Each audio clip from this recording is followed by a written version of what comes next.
Good afternoon, everybody, and welcome to another edition of Real Talks. I'm your host, David Steele. I hope everybody is having a fantastic day, no matter where they are. And sorry about the late start time, guys. Thought it was going to be a quarter to one. Turns out it's 1 o'clock. Anyways, Pacific Standard Time, of course. Um, so I hope I'm reaching people, no matter where they are in the world. Anyways, we have a bunch of stuff to get to. Some of it is kind of um, the same story, but a little different take on the story. So we have like 5 or 6 stories. So let's just dive right in, shall we? So as everybody knows, this last week, we've had. I will before we do dive in, I have a couple of major announcements, but I will hold off until, or at least one major announcement, but I'll hold off until the end of the show. So, as everybody knows, there's this little movie that came out this last week, and it did fairly well for its opening weekend. And I'm referring to Fast X. Fast X has been, one of those things that has just everybody was looking forward to it, taking the, you know, uh, taking not only this franchise by storm, but just the movie theaters for this last week and everything else. It made a respectable $67.5 million and over $320 million globally. And we're going to be getting to a piece a little later on about how this might actually turn a profit. Even if it's a small one, it might actually turn a profit. And the reasons why it struggled. So, but before that, there's some bigger news here. And that is that Vin Diesel, had come out and said that they're actually working on spinoffs, if you can believe that. So they're actually looking at female-led spinoffs. So this comes to us from Variety, and the headline reads, Vin Diesel says Fast and Furious spinoffs are in the works, including a female-led movie. So, FYI, guys, anybody who's not seen Fast 10, this does have spoilers, so I want to be explicitly clear about that. Please make sure you know that. I will put it in the description. There are spoilers in this article. Vin Diesel says spin-offs of the Fast and Furious franchises are already in the works, including a female-led installment. I started developing the female spin-off in 2017 with other spin-offs, and the sooner I deliver the finale, the sooner I can launch the spin-offs, he told me Saturday at the Charlize Theron African Outreach Project, CTAOP block party. Fast 10 is one of the first of a two-part ending, but it's, quote, bittersweet to think of it as a finale, end quote, Diesel said. In an interview on May 12th at the Rome premiere, he teased that the ending might be spread out over 3 films, and we'll get to that in a couple of minutes. Look how many characters and great talent there are in the movie, Diesel said of the possible 12th film. There is no way I could pull this off unless I had everyone in for 5 seconds. These characters are appealing and we need to see more of them. Fast 10 features the shocking returns of Giselle, played by Gal Gadot, and Luke Hobbs, played by Dwayne Johnson. Diesel admits it wasn't easy keeping the cameos a secret.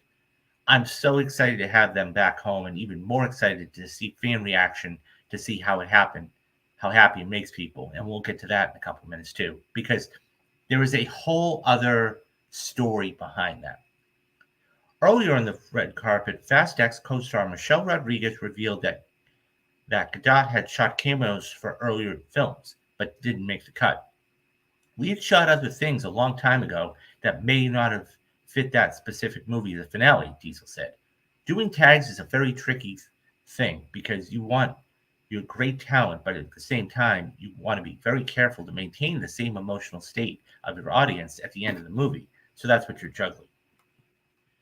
Rodriguez says she isn't sure if she'll sign up for the spinoffs. You pass the baton on. You take the back seat, she said. You go passenger side. When it comes to the next generation, you have to. It's the only way to let them define a future. Diesel and Rodriguez were among the 350 guests at the CTAOP benefit who helped raise more than $900,000 for the organization's work supporting the health, education, and safety of youth in South Africa. The evening included a performance by drag queen Lux and Selena Ititz. Unfortunately, Charlize had to bail at the last minute because she tested positive for COVID. Excuse me. The CTAOP block party held at Universal Studios Backlot was sponsored by Dior, CAA, Bloomberg, with additional support by Whispering Angel and Stellar Arton. Okay, let's talk about all this because there's a lot to digest here. Number one, the thing is that this is him speculating that he wants to do this across 3 films. Anybody who is relatively knowledgeable about box office stuff, and we're going to have a guest on tomorrow that does, and I will talk to you about that at the end of the show.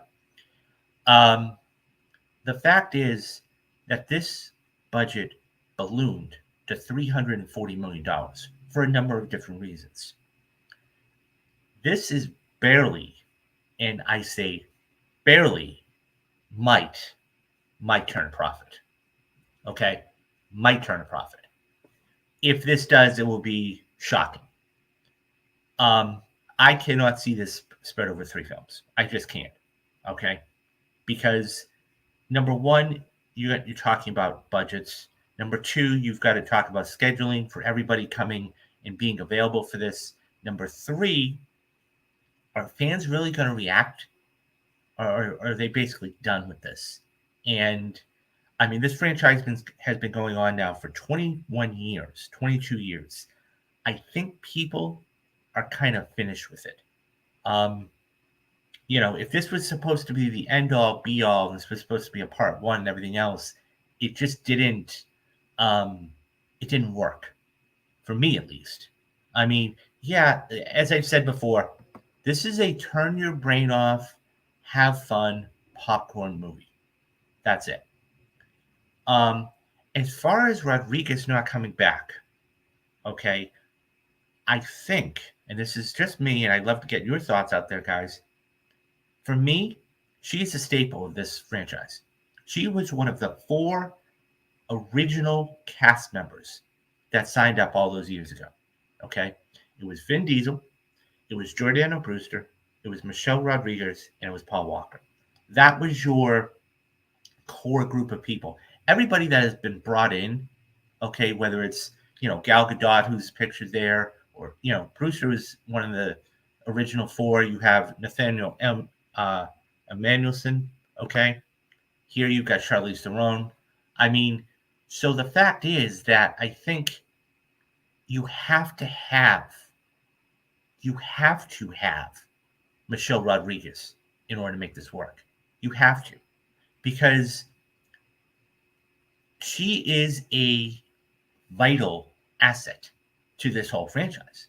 And when she said she's not sure about it, I don't think this would do as well as it could if she wasn't in the picture, literally and figuratively. I just don't think so. The fact that he started developing this in 2017 is also interesting, okay? Because, that's when I want to say it was Fast 7 or Fast 8. It was one of those films that came out that year, okay? That being said, I think, look, I'm on board for this, okay? I am totally on board for this film, okay? I think they should have done this with the Avengers. That would have been $1 billion film, but that's another discussion for another time. This could be $1 billion film. My problem is, if you're going to develop this, okay, because don't forget, when he says I've developed this is his IP, okay? That's why he got paid $20 million for this role, okay? I will go off on a tangent. The fact that Rodriguez got paid only $2.5 million blows my mind. But beyond that, I don't think you can make this without her. I'll be absolutely and completely honest. I don't think you can make this without her. And if you try, and even if you get everybody back, I mean, let's say you get a Gal Gadot. Let's say Charlize signs on. Let's say Jordana's in. Let's say, you know, Nathaniel is in. Everybody's in. I don't think it works. It doesn't have the same gravitas because you don't have that core person there. And so I think it might be successful, but in the grand scheme, and then there's a whole other thing, villain and everything else, because you can't make this as just a standalone. You can't make this like a Hobbs and Shaw. You can't. You can't do it. Okay, even Hobbs and Shaw had their own villain, right? I can't see that they're going to do this without Rodriguez. I can't.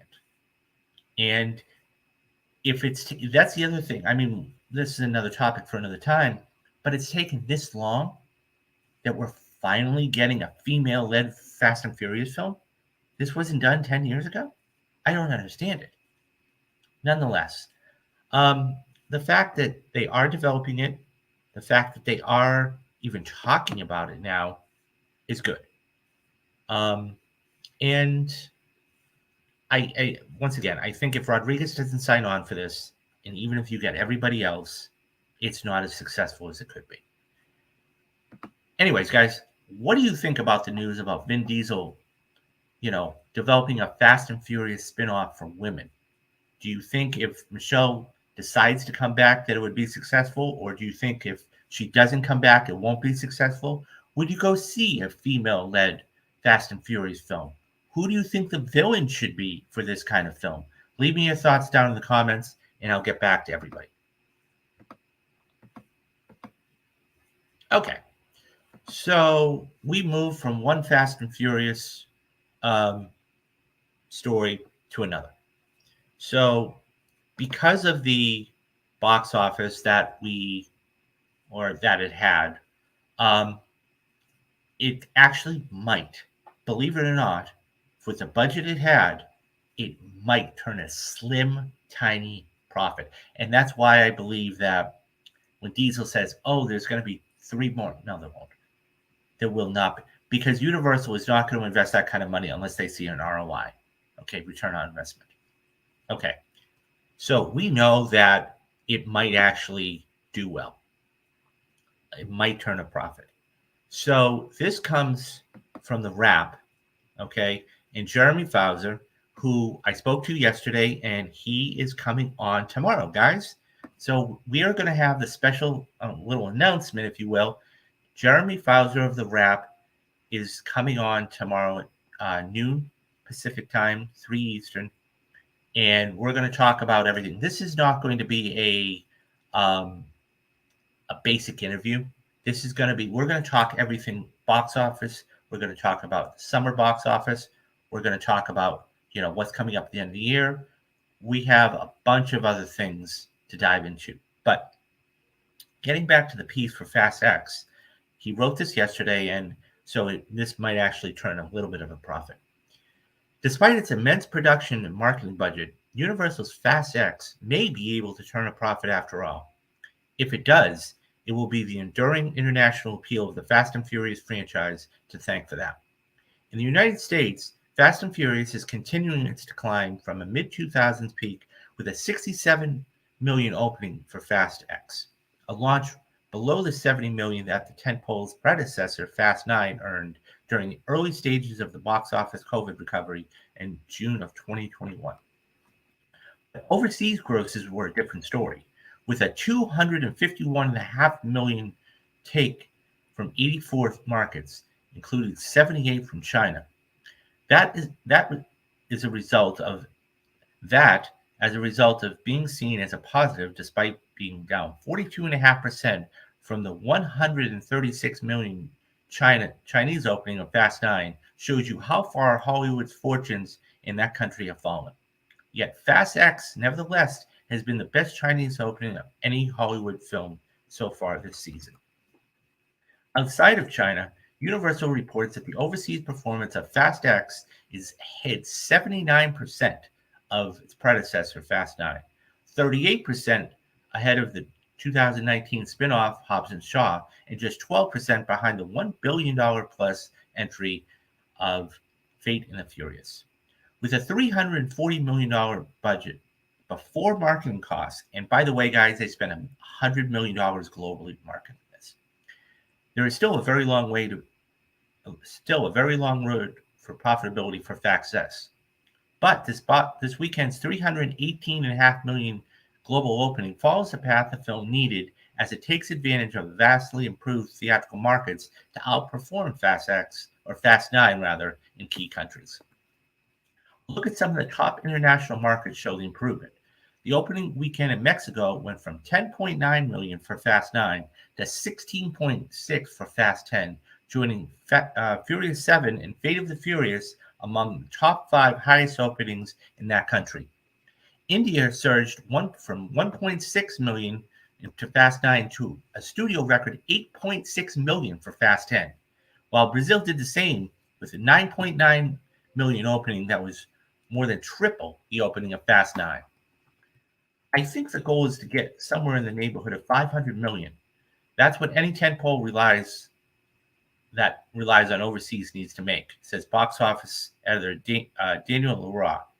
I think the big question is how long of the theatrical window Universal gives Fast X, because the moment a pristine digital copy is released on demand, it's going to be pirated and take a bite out of its international legs. The next step for Fast X is to keep that momentum going heading into the second weekend, where it may have a good chance at holding well in the United States with the Memorial Day weekend.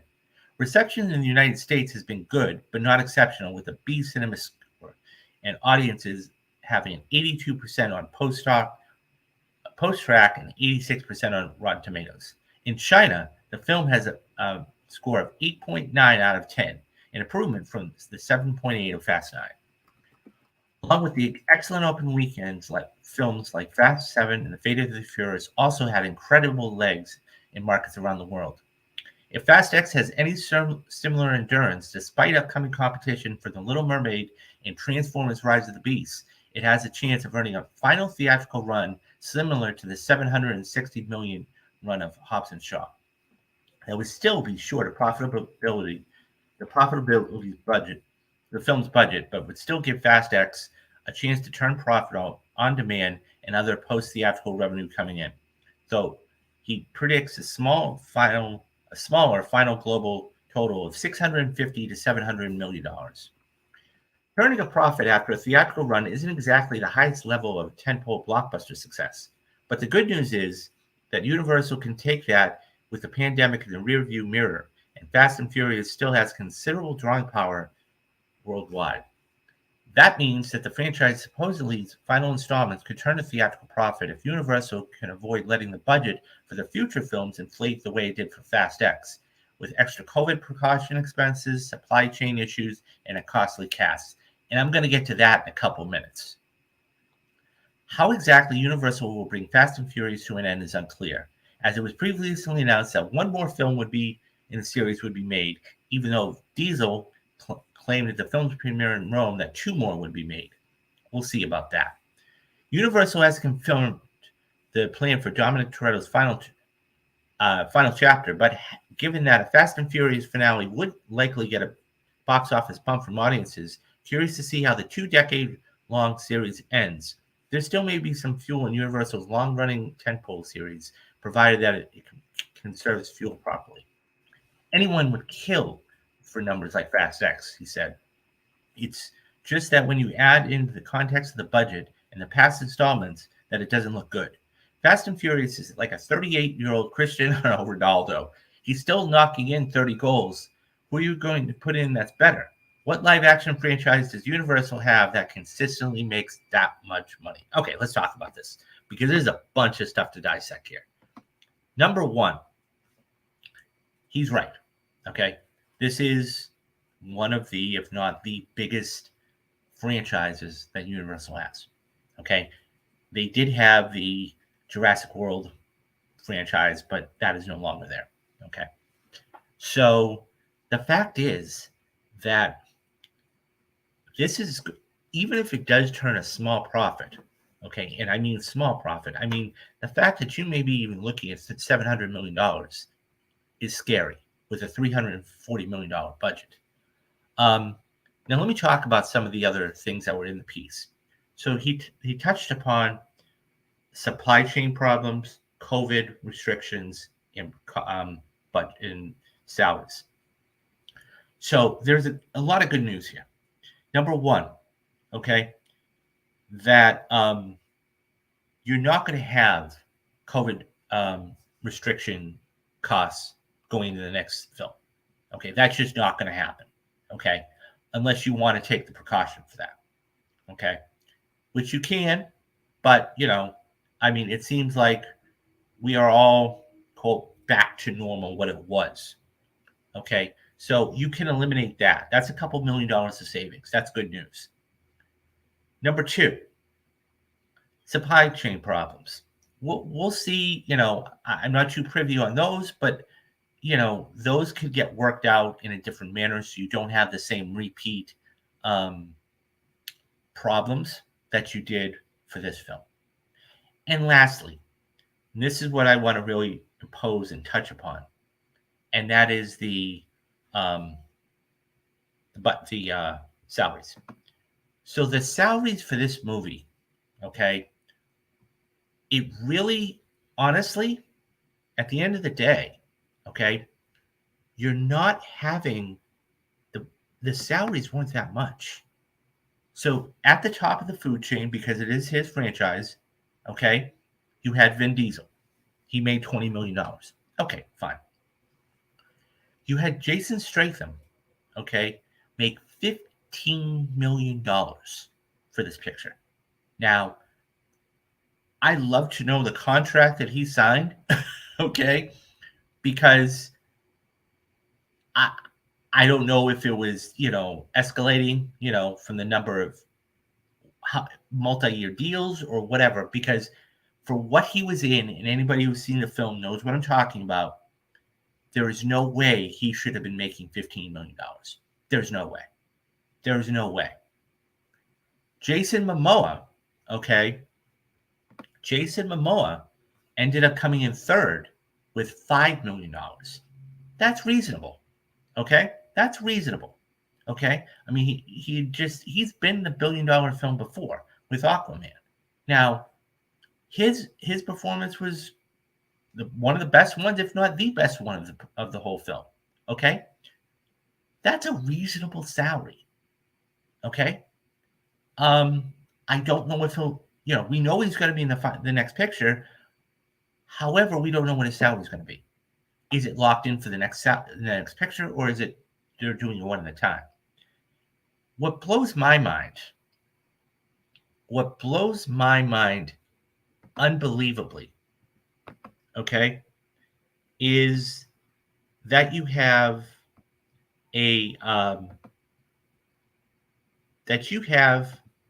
these three women, okay? Now, Rodriguez has been with the franchise since the inception of it. We've spoken at length about that, okay? She got $2.5 million. That's right. I said that correctly. $2.5 million. This is her seventh film, okay? Or eighth film. Okay, she wasn't in Tokyo Drift, and I think there was one other one she wasn't in. So what blows my mind is she's been with the franchise from the very inception, and she's getting $2.5 million. Charlize Theron, okay, ended up getting $1 million.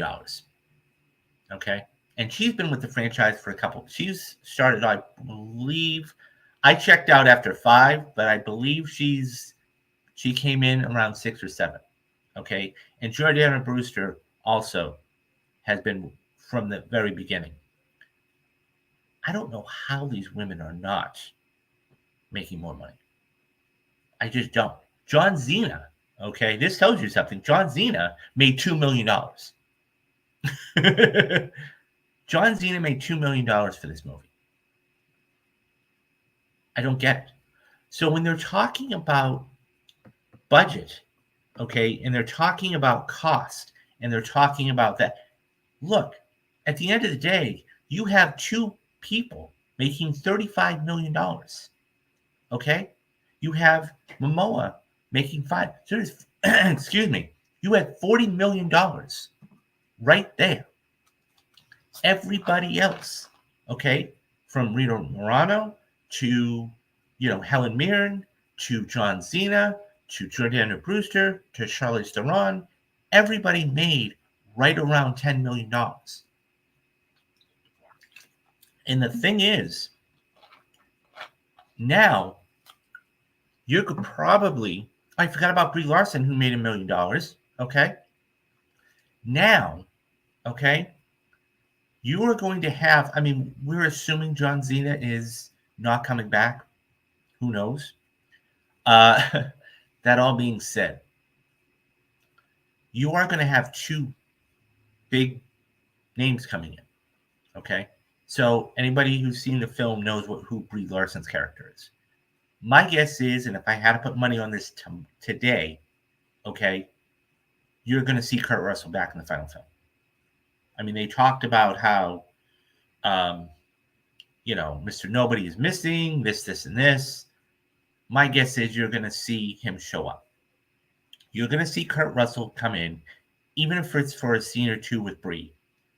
And that's going to be that. The other big name you're going to have in this film, okay, and let's call it for what it is, it's The Rock. Okay? My guess is he is going to make right around that Statham or Diesel money. So immediately, he's already going to balloon this up. Okay? So you've got Diesel that's going to more than likely make 20 again. Okay? You've got The Rock, who is more than likely going to make at least 15, if not 20. Okay? Because you've got Statham, okay? That is probably, if we're going to align him and say, okay, he's going to make 15, right there, that's $55 million. That's $55 million. Now, let's talk about everybody else, okay?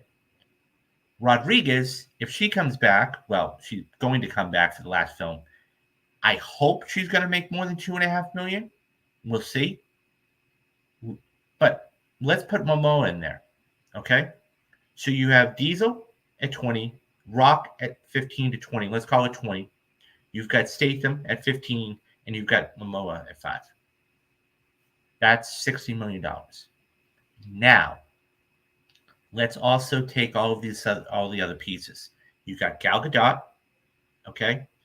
You've got Jordana Brewster. You've got Michelle Rodriguez. You've got Charlize Theron, okay? You've got Nathaniel Emmanuel, okay? You've got Tyrese Gibson, okay? You've got Sung Kang, okay? And you have Ludacris. That's 9. 9 other people, okay? What do you think? Even if they each make $3 million, that's still 27. And by the way, I don't know. I'm guessing. That's $27 million. Now you're talking about 87. You go from your budget going from $55 million to $87 million. So it's gone up by a third. And you know they're not going to cut back on the CGI, okay, and everything else. I'm not even talking about Cena coming back, and he only got a couple million. So there's a little bit of a savings there.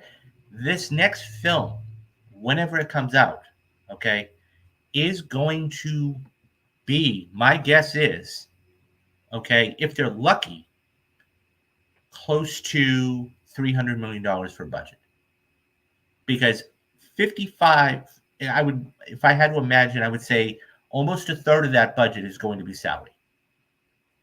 So it's really, to say this is going to turn a profit, barely, and he wants to make 2 more?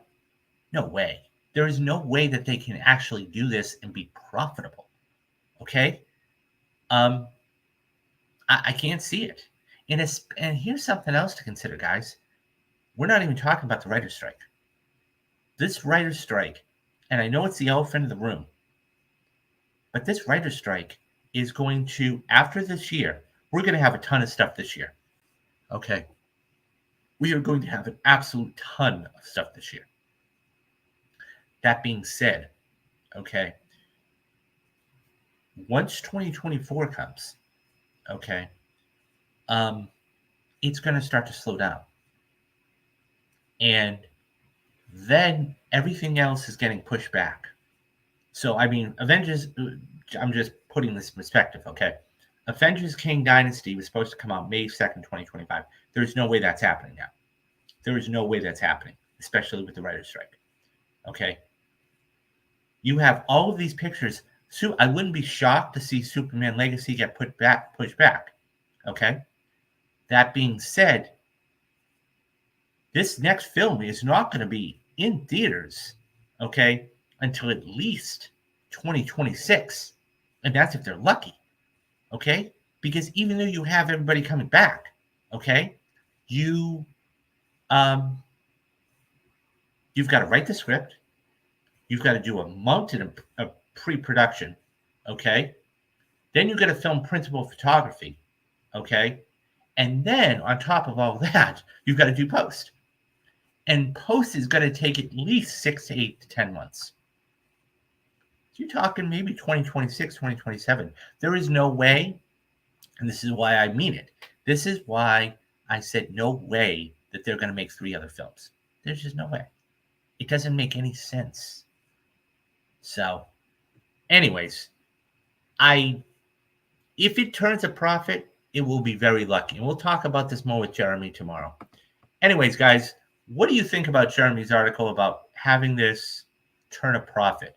Do you think it could be profitable? Do you think if it isn't profitable, do you think they'll nix the other projects? Okay. Leave me your thoughts down in the comments and I'll get back to everybody.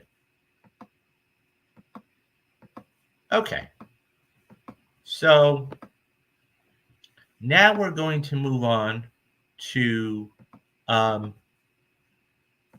another story. This one's not as happy as it could be. And I'm going to bear with me, guys. So this first story, okay. So these next 2 stories are about Disney. And Disney is supposed to be the happiest place on earth. Okay. And right now it's just not.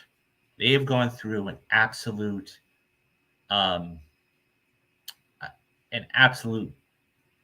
just, it's been very, let's put it this way, it's been very tough. It's been very, very tough. They've gone through an absolute gauntlet this year. Okay. Between the whole Chapek thing, between the whole Victoria Alonso thing, between, everything else. And right now, Bob Iger has come back and he is trying to clean up the mess that Chapek made. And he doesn't want to be there any longer than he has to, if I had to imagine. Okay. So the reason I bring this up is because Disney has announced their next round of layoffs. Okay. So this comes from Deadline. Okay. And the headline reads, Disney begins 3rd round of planned layoffs. The 3rd wave of layoffs at Disney got underway today, sources tell Deadline. Rising from the early information, the cuts are estimated to affect more than 2,500 jobs across the board of the company, we're now told. While parks and resorts remain mainly untouched, the employee pink slipping this week isn't aimed at any particular division.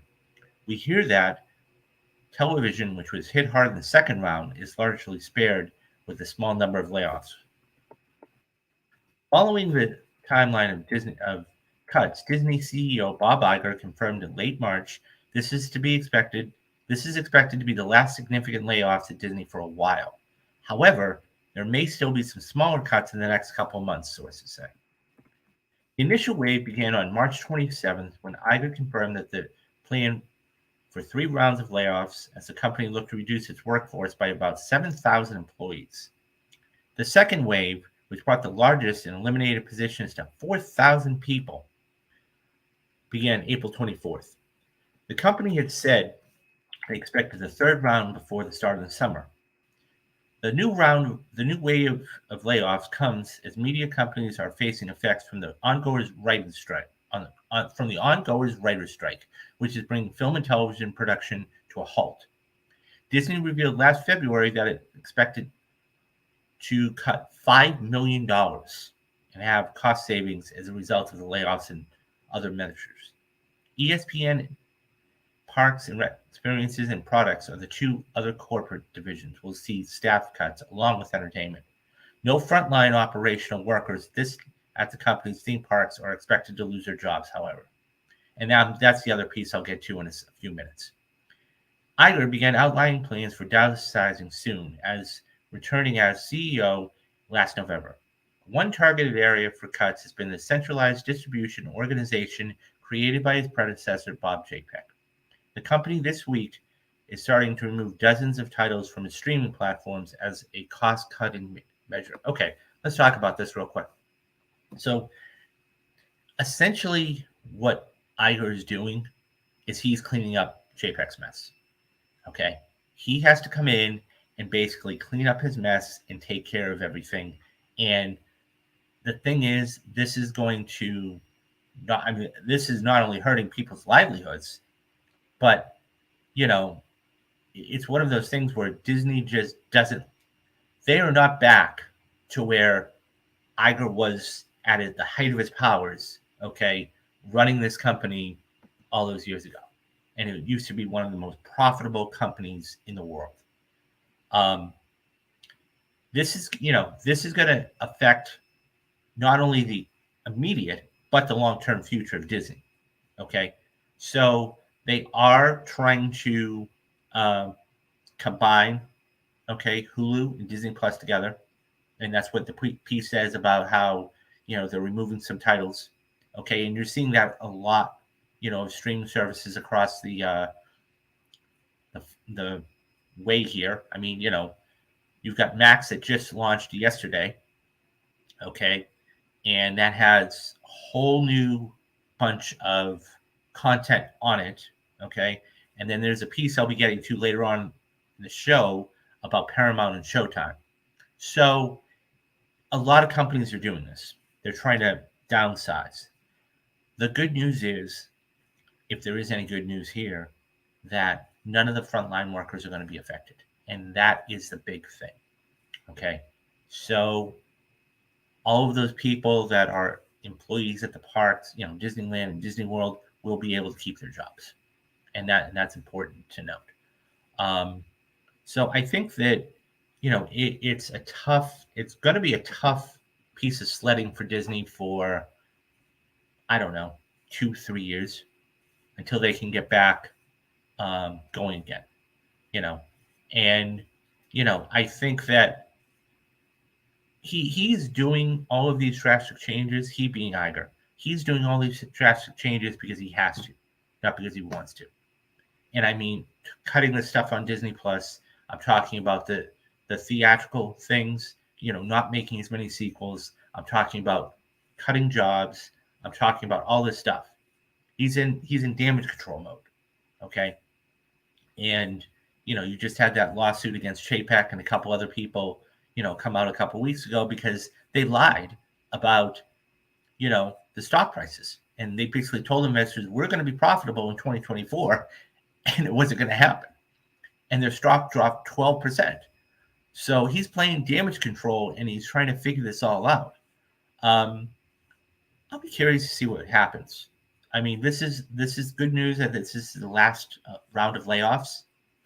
I would give this, we're not going to see this right away. I would give this until maybe not even the end of the summer, but probably more like the end of the year almost. September, October, because that's when you're really going to start to see things turn around. And by the way, They are no longer, making that project in Florida. Okay, that was going to be 13,000 jobs. Okay, and that's the number of jobs that they wanted to put over the next 10 years. So they're not even doing that project because of the whole DeSantis lawsuit and everything else. Disney is in a very precarious spot right now. A very precarious spot. They are one of those companies right now. When we look back at the end of 2023, people are going to say Disney had one of the worst years. I'm not talking about financially. They're always going to make their money. I'm talking about the amount of drama. As I said, between the Chapek firing, between the Chapek lawsuit, between Victoria Alonso's lawsuit, between trying to clean this up, between the job losses, they've had a very, very precarious thing. So yeah, I mean, it is what it is, but I'm glad to see that frontline workers are not going to lose their job. What do you think, Disney? What do you think about this last round of layoffs? Is it, do you think that Disney needs to do another round of layoffs, or do you think that, to try and absolutely save as much money as they can?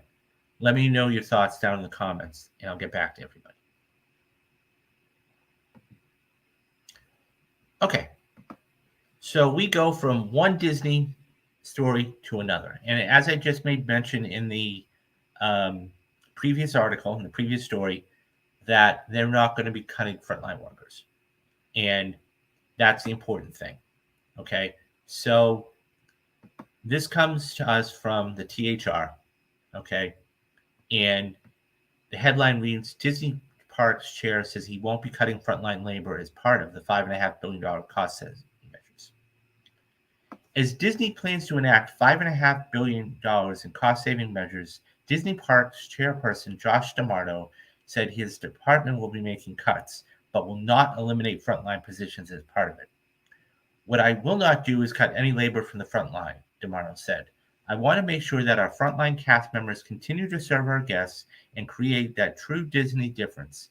But there are opportunities to continue to look as we use technology in more progressive ways to save costs, to simplify the guest experience, and save costs along the way. Speaking at an investors meeting on Monday, D'Amato also touched on the news that Disney will not be building a new campus in Lake Nova, Florida, reiterating that this was due to the new leadership and changing business conditions. He added that the political situation in Florida has not yet impacted the park's business results. The executive said that eliminating plans for the campus has not impacted the $17 billion CEO Bob Iger, and has said that Disney will spend the money in Florida over the next 10 years. That $17 billion investment will include transforming Epcot, a new Star Tours attraction, and Tie-in's Bayou Adventure. We're thinking pretty aggressively about where we're going to take things in Florida, he said. On the news that Disney will be shutting down its Star Wars theme park Galactic Star Cruiser Hotel in September, which, by the way, guys, go back and watch that. I'll put the link down in the top right-hand corner. I did a whole piece about that. It's pretty crazy when you think about it. D'Amato said it was a pretty stunning asset and received one that from high ratings from guests. Now, truth be told about that, there were only 71 ratings on that. Okay, so it's not like there was 2,000 ratings or 1,000 ratings. It had 71 ratings from like TripAdvisor and Yelp and everything else. We did decide that despite the fact that there was a never-before-seen type of experience, and I think it raised the bar from a creativity perspective on where we can go next, we thought it was time to sunset the beginning in September, he said. It was losing money. Let's call a spade, okay? As whether Disney may be interested in creating smaller parks in the same vein as Universal, D'Amato demurred. I think, it must be interesting for them. For us, we keep focusing on our core assets, and we should be spending most of our opportunity there, he said. Okay, so a couple things. Number one, the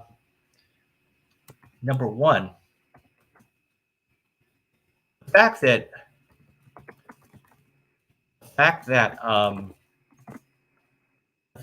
you have, so first of all, let me backtrack a little bit. So his thing about closing that Galactic Star Cruiser, that was making money. That was making no money at all. So anybody who saw the piece I did the other day, okay, it was $6,000 for a family of four to go to that for 2 days. 2 days. So you checked in at 10 o'clock, okay? You checked in at 10 o'clock on a Monday. You had to be out by 10 o'clock on a Wednesday. Was it immersive? Absolutely. But anybody who, and by the way, like I said, I'll put the little tag up there in the corner. Anybody who has seen the rooms, okay, the bunks were extremely small. I mean, there was a man, probably my size, okay, was sitting on the ladder at the top bunk, could barely fit in there. It was crazy. Now, I don't know if it was the whole room. There were other parts to it. I imagine it was, but still, there was a lot of problems with that. So when he's talking about the core things, he's talking about Marvel, he's talking about Star Wars, and he's talking about, other Disney, your basic Disney products. Okay. Um, you know, live action, if you will, live action animation thing like The Little Mermaid or Dumbo or The Lion King, stuff like that. So that's their core thing because at the end of the day, that's where they're making their money. I mean, sure, they're making billions and billions and billions of dollars from their parks, but those are billions and billions and billions of dollars too. So getting back to that though, I do like the fact though that they are not going to cut the jobs from the frontline workers because that to me, look, everybody needs a job. It's one thing to cut the jobs at corporate, okay, to save, I don't know, $1 million here or, a couple million there. It's another thing to have people lose their jobs. And I'm glad he came out. And by the way, it's fascinating to note, okay, because Chapek was actually the head of Parks and Recreation before he was tailored by Iger back in the day to take the job. So it's always interesting in that respect. But nonetheless, I'm glad that the frontline workers are not going to be losing their jobs because it's one of those things where everybody needs a job, right? Everybody needs a job. And if you don't have a job, it's livelihood and everything else. And so I think that, it's tough to do that. So I don't know. I understand the layoffs. I get the layoffs. Okay. I'm, you know, I don't like them. I understand them though. And I'm hoping by the end of, the year that they're going to start to, and when I say they, I mean Disney, going to start to turn things around because they need you. And, it's one of those things where this happens in every single sector. This happens in every single sector. So I think that's I think that's all that can be really said about it. So anyways, guys, what do you think that the chairman actually said? The chief actually came out and said there will be no frontline jobs cut. Is that a good thing? Obviously, that's a good thing. Let me ask you this.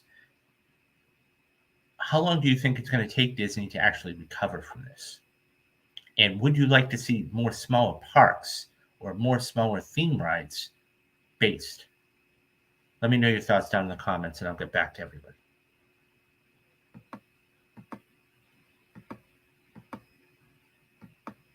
Okay.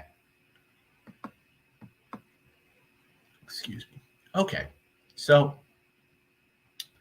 we go from that, Disney. Okay. We're going to go into something else about Disney, but I think everybody's more likely to know about them. Superheroes. So superheroes have been around since the age of time. Okay. I mean, we can date these all the way back to, the earliest things of Superman to the 1966 Batman to, I mean, whoever your favorite superhero is, whether it's Black Panther or Iron Man or Captain America or Thor or Batman or whoever it is, superheroes have been around for a long, long time. And it always fascinates me to um, to basically. Okay, hold on. Okay, cool. So it always fascinates me to when I read this stuff and how much people like this compared to other things. Okay, so this actually, once again, comes from the Wrap. Okay, and this talks about the superhero movie isn't dying, but something needs to change. It's been a decade and a half since the first Iron Man kicked off the Marvel Cinematic Universe in 2008, and 4 years since Avengers Endgame smashed box office records. But the pandemic disrupted moviegoer habits, and new heroes, Eternals, and villains such as Ant-Man and Wasp Quantumania don't seem to have excited fans. The DC Extended Universe hasn't fared much better either, with Black Adam and Shazam Fury of the Gods. Are we living in an age of superhero fatigue? The numbers tell a little more nuanced story. Yes, we are watching a box office decline, but superhero movies remain highly in demand, according to Parity Analytics data, which takes into account customer research, streaming downloads, and social media, among other engagement. The top 10 most in-demand superhero movies had a demand of 30. So here is going to be the chart I'm referring to. No, not that one. Hold on, guys. Bear with me.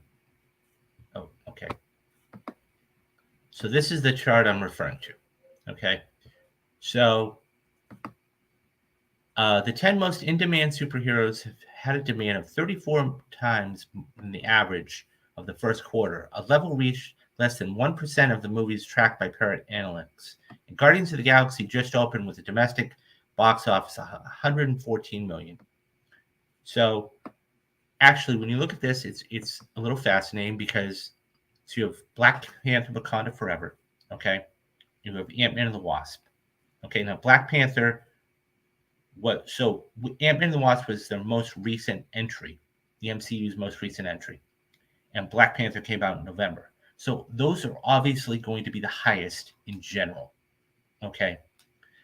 Um, that being said, okay, you also have movies like The Batman, which was released a couple of years ago, Spider-Man No Way Home, which everybody knows made over $1 billion. It was a huge blockbuster for them. Zack Snyder's Justice League, and that's always fascinating because it's not the Justice League that everybody remembers. It's the Snyder one. Now, I watched that, okay? And, it had a couple of extra hours of footage. It was okay. It didn't blow my mind like everybody, oh my God, you got to see this. I mean, and that's cool. I mean, I'm glad that I enjoyed it, but it wasn't earth shattering for me. Then you had Thor: Love and Thunder, okay, which MCU property, whatever else.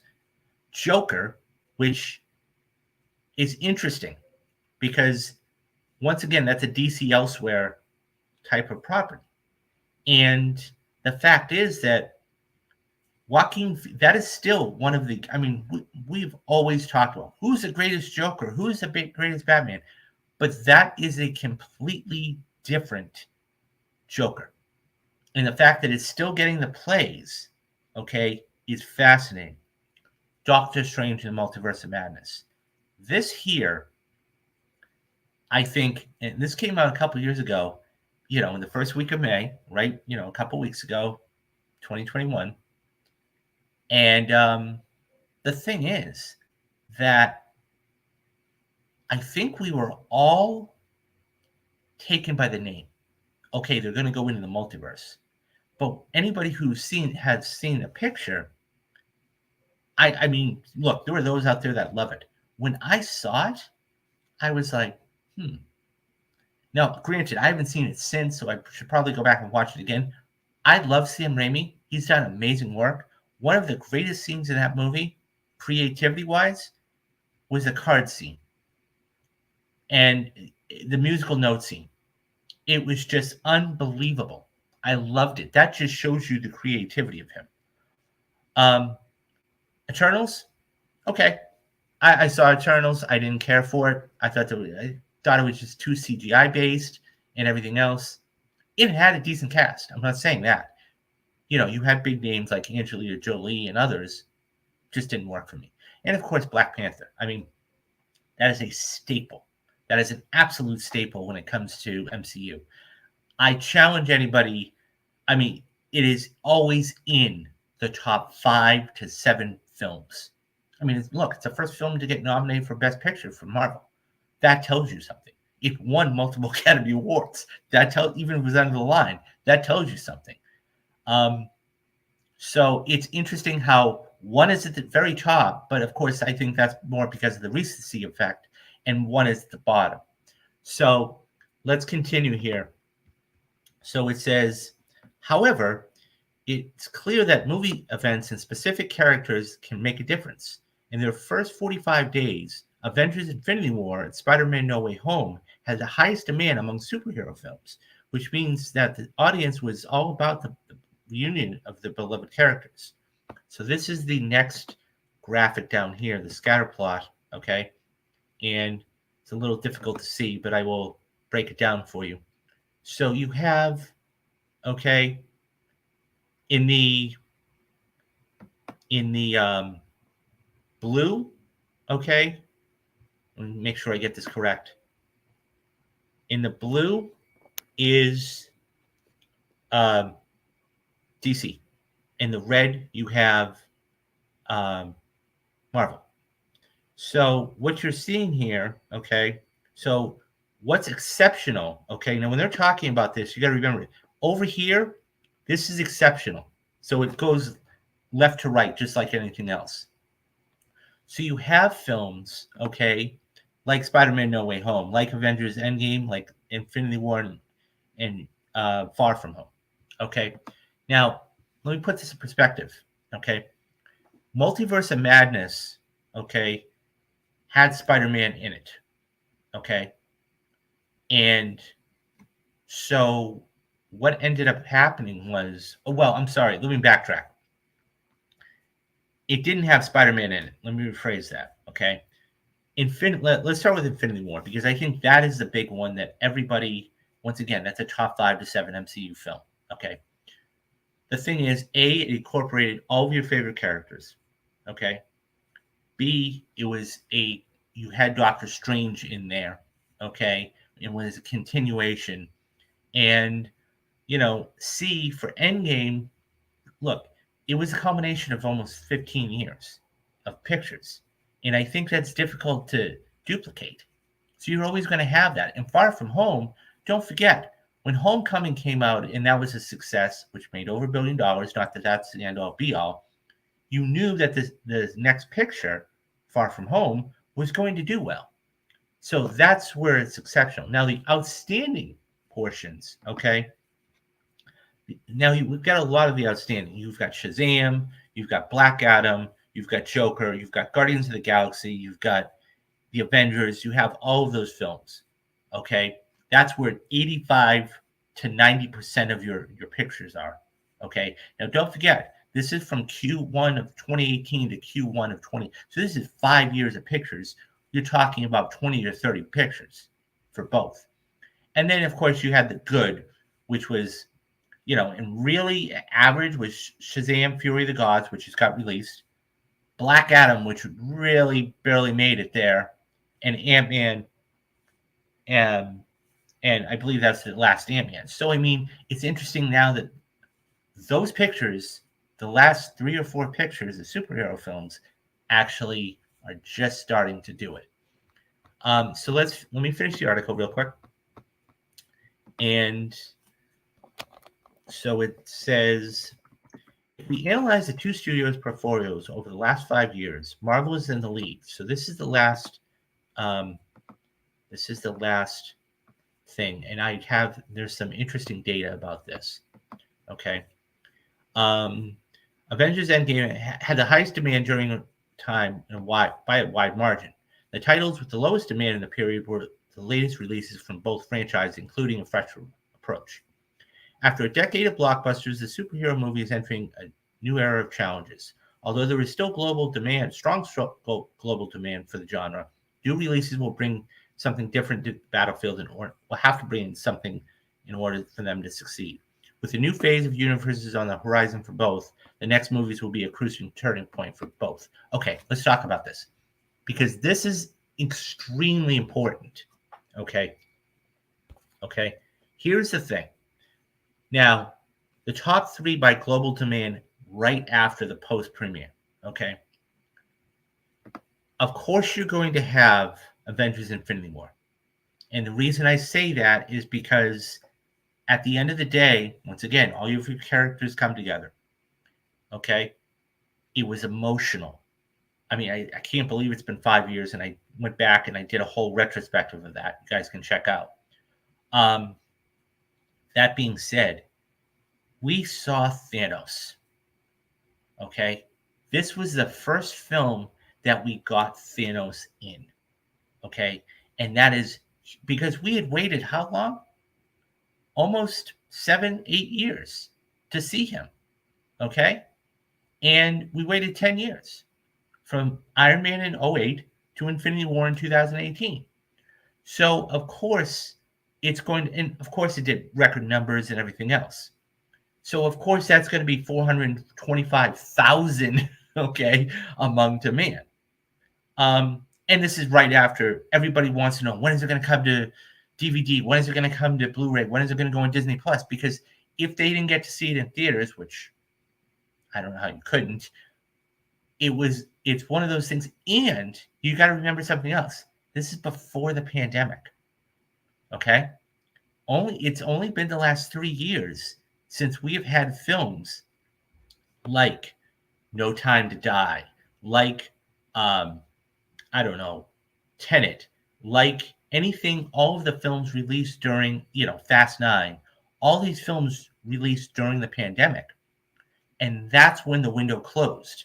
So in 2019, okay, you still had a 90-day window for theatrical releases. Okay? You got to keep that in mind too. So 45 days, of course the demand is going to be there. Okay? So let's take a look at the second one. Okay? Spider-Man No Way Home. Now, this was, released in one of the films that saved the, cinemas and everything else. Made over $1 billion and everything else. So you have to understand something too. That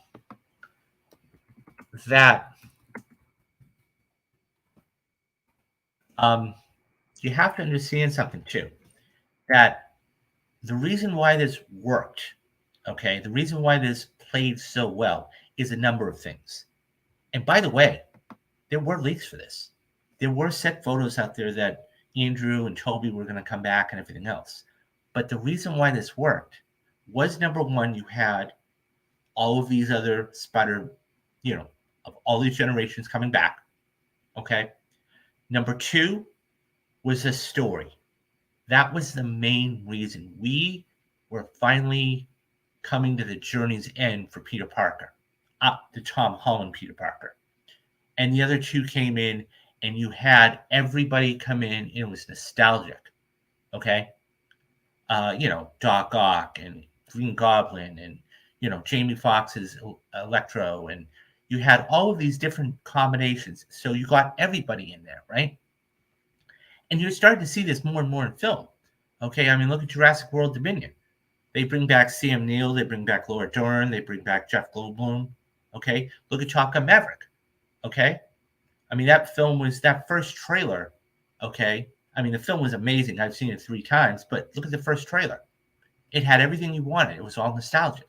right? It had, you know, Maverick racing down the runway. It had the volleyball scene or the football scene. It had the great balls. It had all the nostalgic things. So that was another main reason why it worked. Okay. So there in itself. So No Way Home was going to be huge.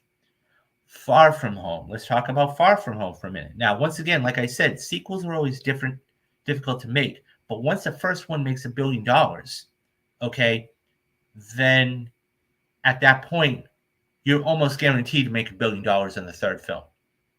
Okay, not always, but almost guaranteed. And that being said, it has to be the right story and everything else, and they did it.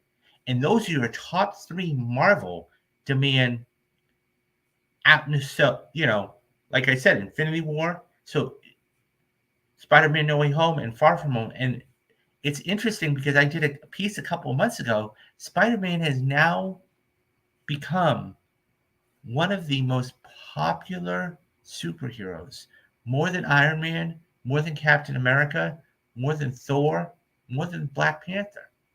So it's interesting to see. Now, let's take a look at the DC ones. Okay, so you have Joker, the Batman, and Aquaman. So Joker, okay, this was a completely different take on the character.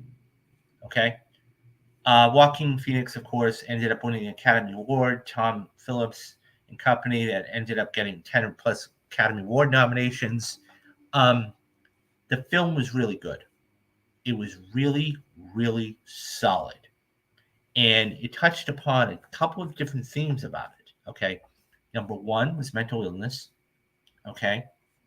Number two is, an outside theme of it. I'm not saying it's the total theme, but following your dreams. Okay. And number three, it was a different take on the character. I mean, we had seen the Jack Nicholson one, we had seen the Heath Ledger one, we had seen, even going back to the television version, the Cesar Romano one. This was a completely different take, and that was so key. Okay, just like the next film we'll talk about in a minute, it was such an important thing, and that's why it was successful because people didn't want to see the same old thing. Now, if you're going to rank them, and everybody has different rankings, okay, I think everybody is going to say, for the most part, that Heath Ledger, his role, his portrayal as the Joker, will just top everybody else's, hands down, twice on Sunday. Okay, because it was the most grounded, it was the most graphic, it was the most just vile, maniacal take of it. Okay, so let's move to the counterpart of that. Okay, let's move to the Batman. So that is the second, okay, most in demand after the film. So that made $770 million. And guys, I want to be clear about this. This isn't all about the money. Okay. I'm just making points about this. So you have to understand that this particular film was so big for a number of reasons. Number one, okay, any major comic book fan, okay, will tell you that this is the trinity of DC. Okay, you have Wonder Woman, you have Batman, you have Superman. Those are the three major superheroes. Okay, for DC. So that's it. Popularity wise, is number one. Made $170 million opening weekend. Did 770. So number two, this was a different take on Batman. This wasn't George Clooney. This wasn't, Val Kilmer. This wasn't Michael Keaton. This wasn't, anybody else. This was a darker, this was a muted Batman. And here's the other key thing. We were just starting to figure out Batman. Even the first 5 minutes of that film is magnificent with the Nirvana song, okay? And the voiceover, and even he's writing in a diary, and that closes and it says year two. So we're getting a year two Batman. He's still trying to figure out how to be Batman. Okay. He's still trying to figure all this stuff out. This is a completely different take than anything we'd ever seen before. Okay? So that's the second reason. Number 3, Matt Reeves in his brilliance, what he did was he used little nuggets. Talk about nostalgia, okay? Going back to what we were talking about a couple minutes ago, talking about nostalgia, okay? Here's the thing. He was brilliant in what he did. He took little nuggets from everything and put them in to the film. For example, okay, anybody who has seen the film by now, okay, when he pulls up to the funeral, okay, what is the? And I immediately caught on to this when I saw it. What does it look like? The 1966 Batmobile. Okay, that's the first thing. Number 2, when we talk about nostalgia, when Alfred is going through the letters in the mail, okay, what do we see over in the corner? We see the statue's head, right? Anybody who's a fan of the 1966 show knows that's what they used to go into the Batcave. Okay? You had other little nuggets and Easter eggs spread across the film. So not only are you getting a brand new take on this character, Batman, who's a younger, okay, more visceral Batman, but you get all those added nuggets. And lastly, the last reason why is because when we're introduced to him in the first 10 minutes of the movie, we know that he is a much, much different man because of that subway scene, right? He walks in, the guys, the punks are there. Well, who is this guy? And you just hear the music, you just see the rain coming down, the feet, okay? And he walks up and he kicks the crap out of the guy. He kicks the crap out of the guy. And then proceeds in magnificently shot, okay? And you see the black and the lighting around and the silhouette, and he's just knocking the ever-living daylights out of like 5 and 6 guys, okay? And he, it's that primitive moment, okay, where he's like, who are you? And of course, Michael Keaton, and he's like, I'm vengeance, and he's just like, oh shit. So it's a totally different take. That's why the Batman is number 2 here, and that's why it remains one of the best Batman. Robert Pattinson himself is not probably the best Batman, right? By himself. But because look, you had Michael Keaton, you had all these others, but when you put him in that manner, that's the big thing. Okay.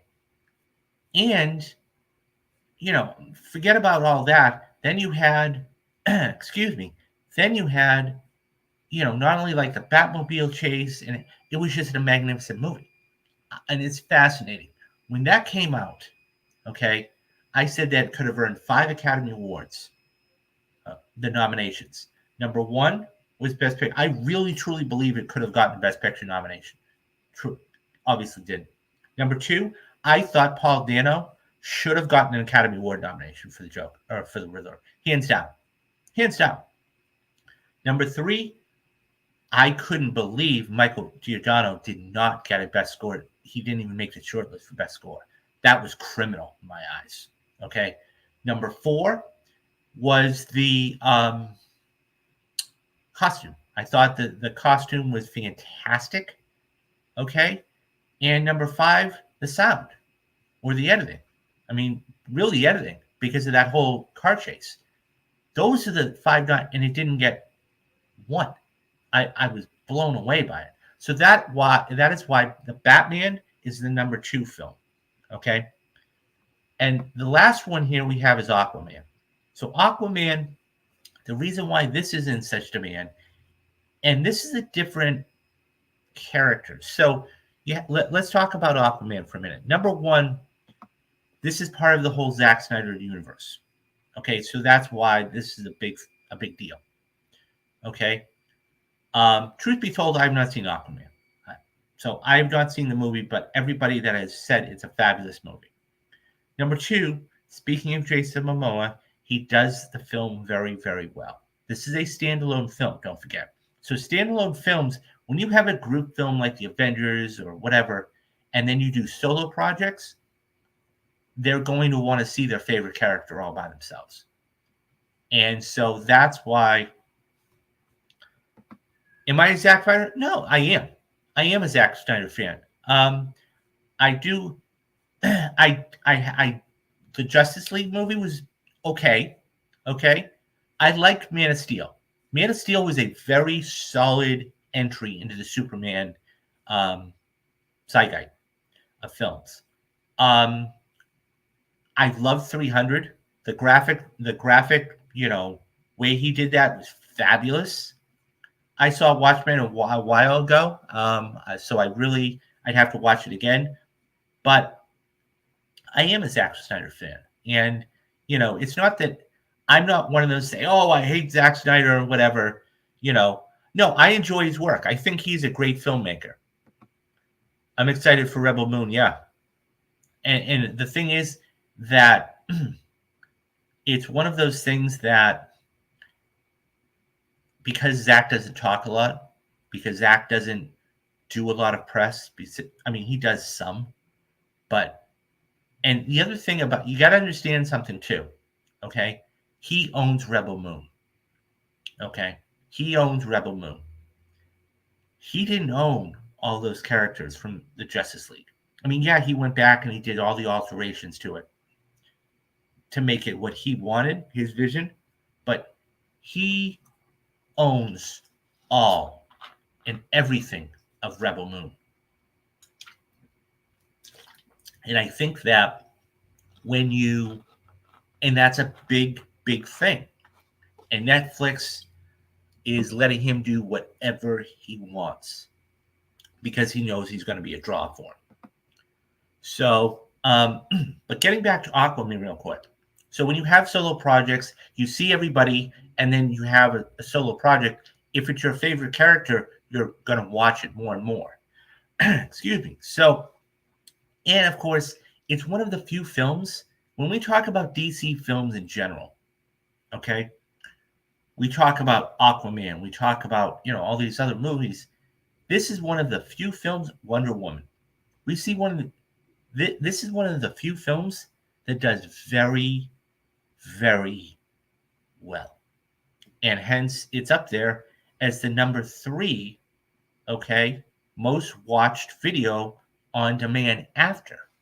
So I'm breaking all this down for you guys for a couple of reasons. The reason I say this, okay, is because the article talked about, are we having superhero fatigue? And the answer is no. And the reason being is this. When you look back at Marvel, okay, and you say, well, they haven't put out anything good recently. Now, I'm going to talk about Guardians in a minute. You take a look at their last 4 films, okay? I'm not talking monetarily either. Let me make that clear. I'm talking about just in general. You've got Black Panther Wakanda Forever. Now, that was an impossible situation. Truth be told, that was an impossible situation. Okay. So you had Black Panther Wakanda Forever. You had Thor Love and Thunder, which for me didn't work. The story didn't work at all. Not only didn't work, it was lazy writing. It was cheap. Yeah, there were a couple of gags in there that worked, but the story itself. And by the way, I know Mighty Thor is a huge part of the Marvel thing, but the way it was done was lazy. It was truthfully, I don't know why she needed to do that, or they needed to do that for her. It was almost like Rachel McAdams in Multiverse of Madness. Why did she come back? It didn't make any sense. Okay, so that's the second one. Okay, then you take a look at Multiverse of Madness. Now, that had a huge opening, okay? $187 million, went on to almost make $1 billion after the fact. It didn't work for me at all. I think Chadwick's passing through an oh, yeah, no, absolutely. Absolutely it did. Nobody saw that coming. But what I will say is this, though. There were only a very few people that knew he was sick. Okay? There were only a very few people, and Kevin was one of them. Because he knew, okay, not only did his immediate family know, but Kevin Feige knew. Because my guess is, and I don't know this to be true or false, I have no inside information on this, but my guess is that he wanted him to really be a part, even though that was more of a time travel movie. Endgame, I'm talking about. That he wanted to be really a part of it. So when he was going through his chemo and everything else, that's why he said, okay, we're only going to give you a couple of scenes here. So, and then of course, what happened was truly unfortunate, and we all miss him dearly. So I totally agree with you. It really did, because if he's in Wakanda Forever, it's a completely different movie. It's a completely different movie, and I don't know if we'll ever find out if there was a version with him in it, if he hadn't gotten sick. But back to the point, though. So that is the third film. Okay, Multiverse of. While it did well, it started. Okay, most of that movie was made overseas. Yes, it finished with almost $1 billion, but it did have its problems. Okay, for example, I mean, just the whole, America character. Just how she was introduced. I didn't care for it. Why was Rachel McAdams in the picture? It did. I mean, and the final film is Ant-Man and the Wasp. And the Ant-Man and the Wasp, we finally see the big bad. They were trying a different approach in Kang. Okay. Now, I had not watched season 1 of Loki, but I knew of him. And so the big thing was this. Why are you having this major big bad, who was supposed to be the big bad, of this whole phase, be in an Ant-Man movie? Didn't make sense. Because Ant-Man, who I would claim is a secondary character. Okay? He's not a Thor, he's not a Captain America, he's not an Iron Man. Okay? And you're putting this guy, this big bad, in this guy going up against this little character, figuratively and literally, okay, in this little movie. It didn't make sense. And then the ending, and I'm not going to spoil it, so anybody who has seen it knows what I'm talking about, but the ending just didn't work. And that was a major problem for me. So all of that being said, when Guardians comes out, they're like, okay, Marvel really needs a win. And Guardians of the Galaxy in 2014 was written, directed by James Gunn, was a fabulous movie. I think elevated them from a C-level character to an A-level character, because it had emotion, because it had the team element, because it, was all of those other things. It was written beautifully. Volume 2 was good. It wasn't great. Okay, it was still good. It had the gags, everything else. But Volume 3 just was a completely different animal, literally and figuratively. It touched on so many different emotions. Okay? Did it have its problems? Yeah, it had its problems, but it was still impactful.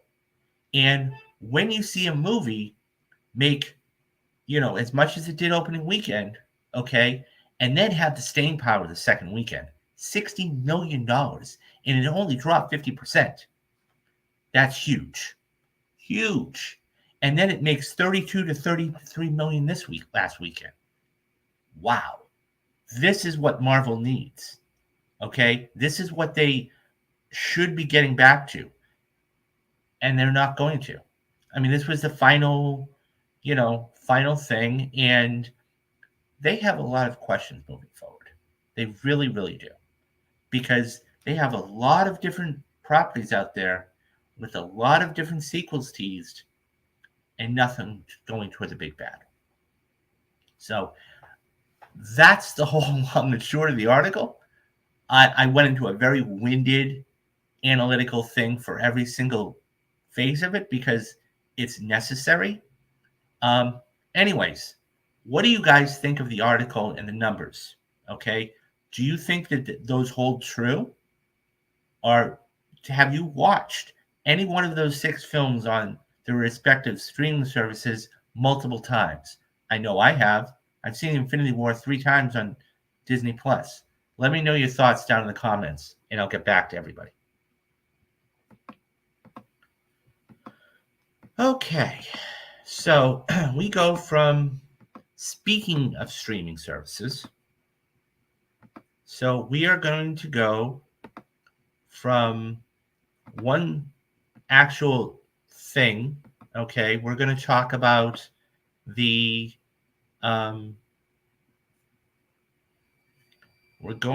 bear with me, we're going to talk about streaming services now, but they're now combining. And so, as I made mention earlier, a lot of these streaming services are starting to put together all of their different assets. So, for example, Disney Plus with, Hulu, and then you have, Max putting all their stuff on there. And now there's one more that's doing that, okay? And that's Paramount Showtime. So Paramount Plus is one of those streaming services that everybody, I don't say everybody has, it's cheap enough that everybody should have. And I mean, I had it at one point and I had to cancel it because there we go. I had to cancel it because basically I was trying to save money and everything else. But that being said,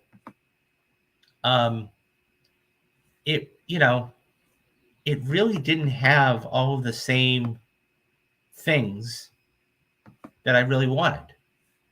So that being said, this is an article that was written by THR, and it talks about Paramount Plus raising the price as it adds Showtime in its set launch date.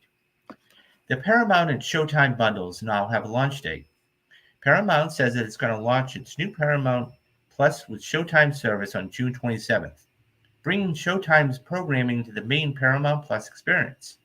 The new tier will become the cornerstone plan for Paramount and will cost $11.99 per month, up from the $9.99 currently at the top tier for Paramount Plus, but on par with the other current Paramount Plus offering for Showtime. However, Paramount will be raising the price for its Essential plan, which will not include Showtime content. That plan will cost $5.99 per month moving forward. It currently costs $4.99. Paramount also offers Pluto TV, its free ad-supported streaming service.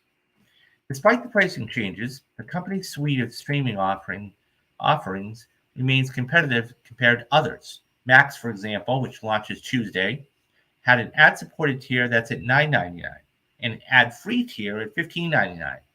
Netflix's ad tier starts at $6.99 with its standard plan at $15.49. The price hike has been expected ever since Paramount announced its intent to merge Paramount Plus and Showtime earlier this year. The most premium Showtime programming will now live along the broad Paramount Plus originals like the Shared Universe, Nickelodeon content, and live sports through CBS. Executives at the company also teased the hikes in a February earnings call.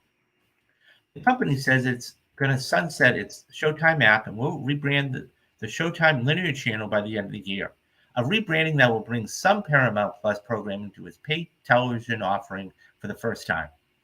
Paramount has been merging the Paramount Plus and Showtime teams since January, with Showtime hit by layoffs in February.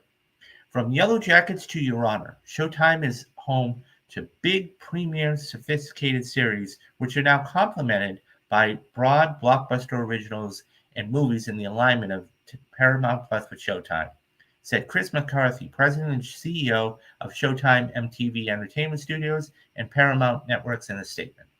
Together, Paramount Plus with Showtime will provide customers a much more rewarding experience on our vast set of unique originals and deep library of iconic shows and hit films.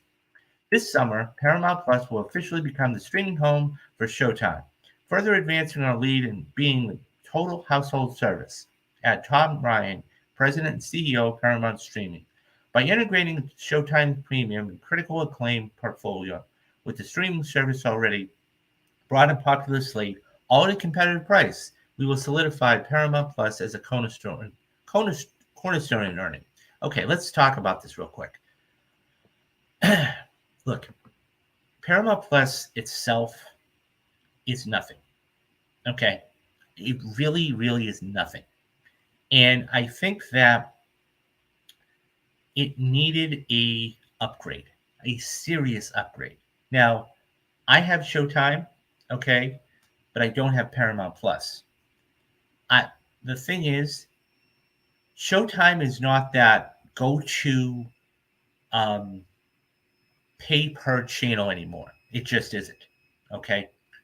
So even about going back 10, 15 years, okay, they used to have things like Dexter and Ray Donovan and, all of those other shows that you could really take a bite out of.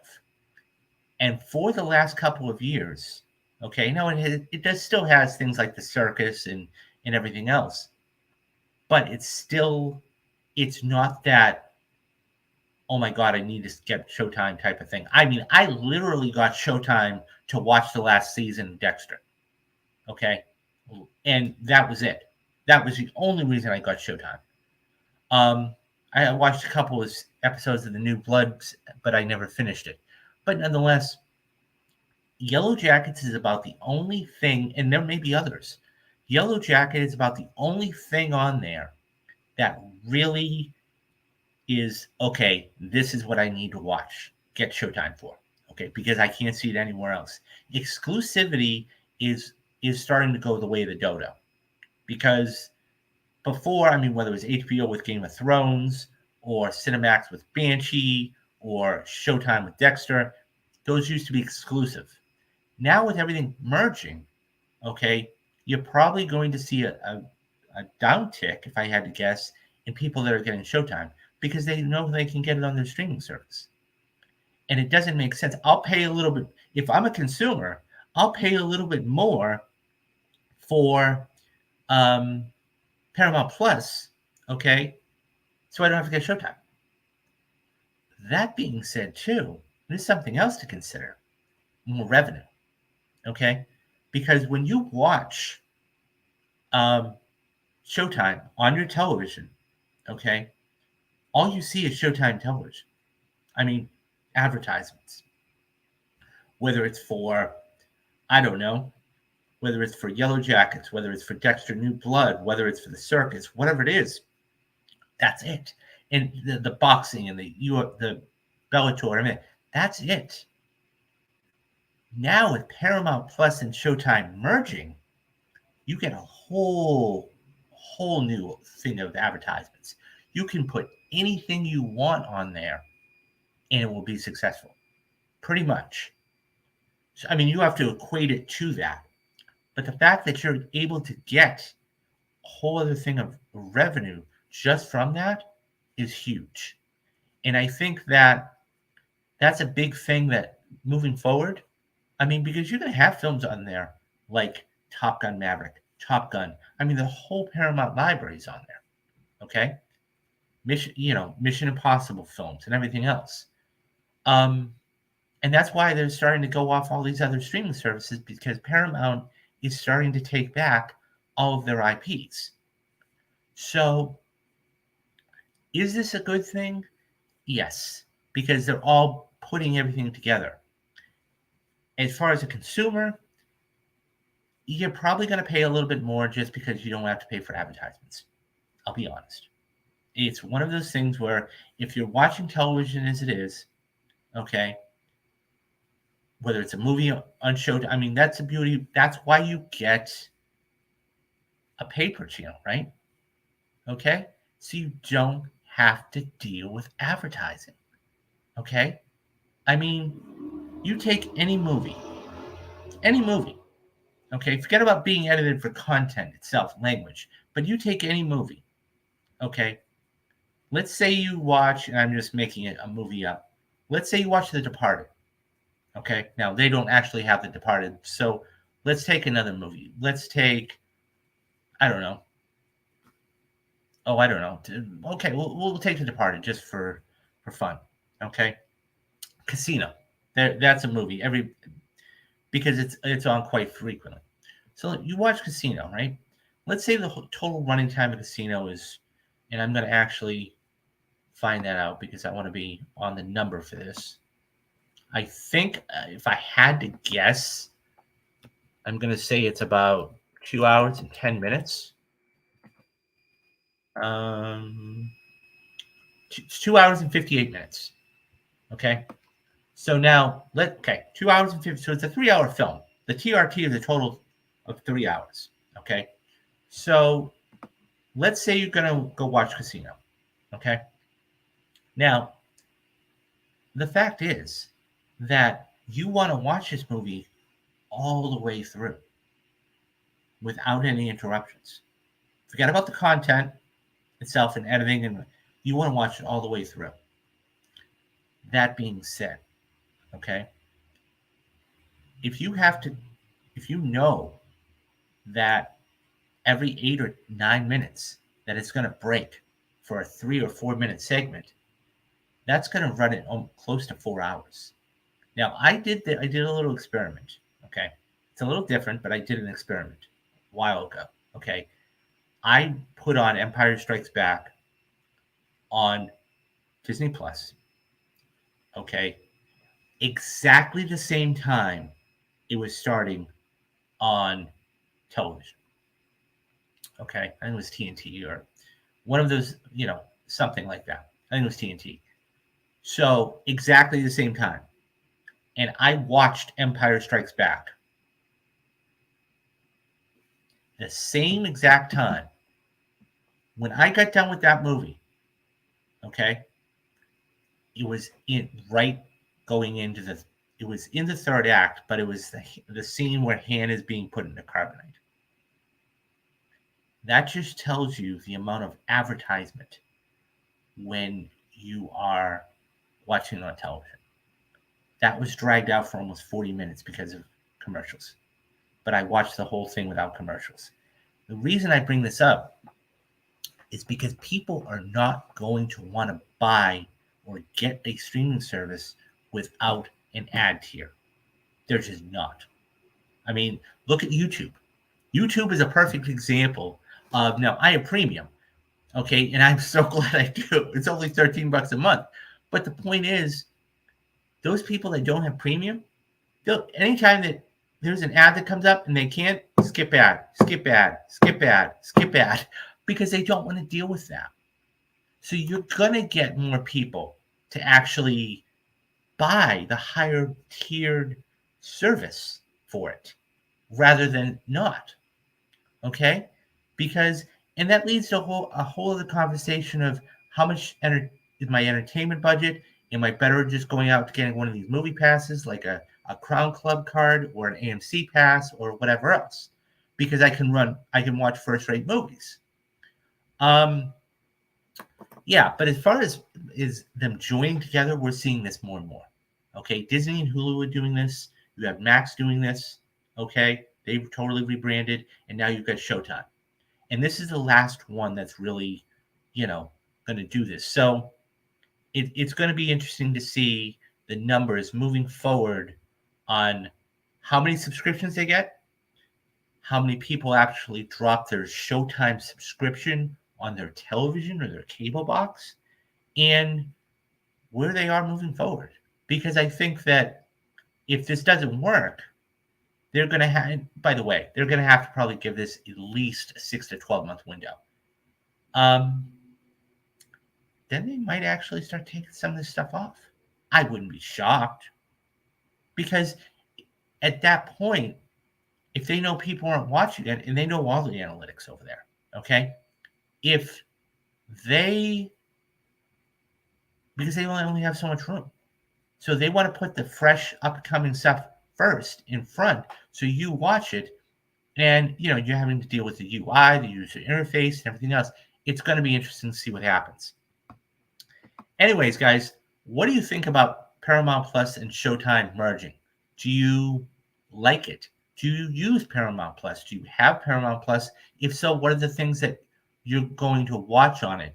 Do you have Showtime? Would you watch Showtime shows on Paramount Plus and get something without the ad tier? Let me know your thoughts down in the comments, and I will get back to everybody. Okay. So we have one final story for the day. And this story is, once again, it's about streaming and how streamers and which streaming service is doing this and why they're doing this. And it's a streaming service that I can honestly say that I will never get. I will never get the streaming service because of the way that it was touted, what the executives have said, and everything else. And that's Netflix. I'll never get Netflix. I mean, I honestly, truly can tell you from the bottom of my heart, I will never, ever, ever pay for Netflix. Unless I get, a gift card, getting me a subscription because of what their theatrical model, the CEO came out and said, their theatrical model, all the other baloney that's gone on with them and what they're doing. So, as we all know, okay, or you are pretty familiar with, Netflix came out quite a long time ago, and they said that they are going to stop the profile sharing and the password sharing. So this means that if you have a profile, okay, you can, if let's say you're a family of 4, okay, you have mom, dad, Jane, and Joey, okay. It used to be that you only needed one account.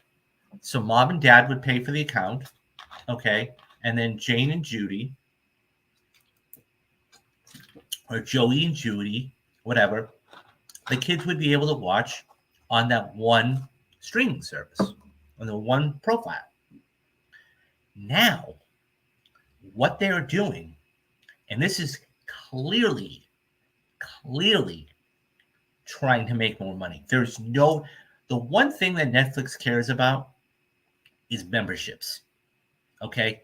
They want memberships. Higher memberships means higher revenue, means everybody's happy. Okay.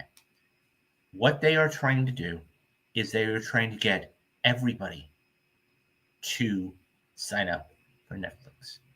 So, as it's going to be moving forward, you're not going to be able to put anybody on, but you will be able to put somebody on with the price. And this comes to us from the THR, okay? And this talks about, the headline reads, Netflix password sharing cracking down beginning in the United States. Netflix is bringing its password sharing deterrence to the United States. On Tuesday, the streaming giant began rolling out its page share feature. Its page share feature in the United States, which requires that all account users must be in the same household and live in the same location as the primary account holder.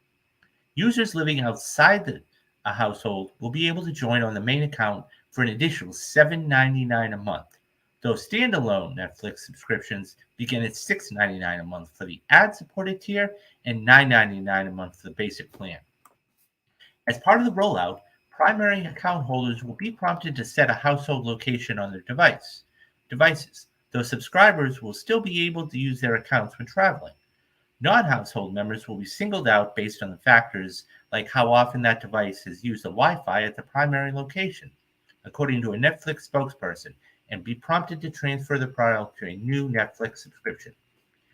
Primary account holders with premium subscriptions can add up to 2 new non-household members to their account for the $7.99 fee, while standard plan subscribers can add up to 1 outside member.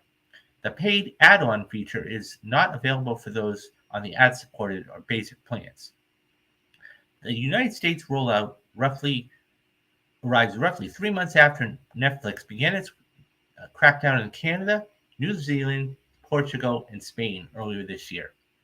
The rollout has already resulted in a larger paid membership base in Canada, according to Netflix Q1's earnings, even though there has been a cancel reaction in each market, which impacts near-term membership growth, end quote, after the news is announced.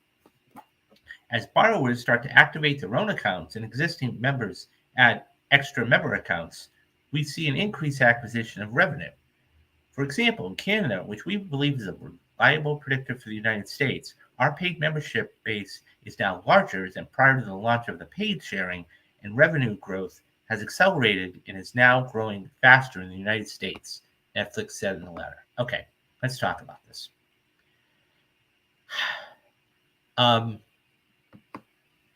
They're just greedy. That's at the end of the day, when push comes to shove, okay, Netflix is just greedy, okay, plain and simple. And they want to get and squeeze every single dollar they can out of you. Not only are they going to make you pay for an extra member, but what they want, okay, what they're hoping you do, unless you're a single male or a single female, is they want you to pay an extra $8 a month so that you can put somebody else on there.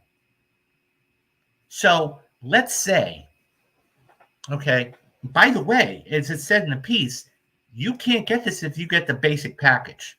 So let's say that you just want the basic package, okay? You can't add them on, okay? So more, they're making you pay every single, this is all the different ramifications for a number of reasons. Number one, they want memberships. We know that. Number two, there are a lot of older adults, okay, that aren't that technologically advanced, that let's say their son or daughter has a Netflix account, okay, what they will probably try and do is they have to go get their own account, okay, which means that Jane X or John Doe is going to have to pay for that. Okay, now you can say, well, they will, take it out of their account. Sure. But at the same time, why? Why are you doing this unless you want more money? And people are not going to pay for ads. I just talked about this in the story previous. Okay? They're not going to pay for ads. So, of course, they're going to get the higher tier. And of course, they're going to add people. It doesn't make any sense. So, at the end of the day, all Netflix is trying to do is get more money out of you guys. That's it. It's all about memberships. It's all about, their stock prices, which, by the way, is about $350 last time I looked, and everything else. But they have so many other problems that this is what they have to resort to. It used to be 10, 12, 15 years ago, you could watch Netflix and there was no problems. Then they started making original films and series and whatever, and that started to cost them money. And the only revenue that they had was from their memberships. Okay? I'm a member from, I don't have Netflix, but I'm a Netflix member. Okay? I only pay them, let's say, $9.99 a month. That's the only thing that they used to have. But when they started making things like The Crown and movies like The Irishman and, all of these other original pictures, then they said, we gotta really do something here. We gotta get some more money in because we're paying out more than we're getting back in. And subsequently, what ends up happening is that they have to put an ad tier in. So they said, how can we create more revenue? Oh, I got it. Let's charge for advertising. And, I just did a story a couple weeks ago.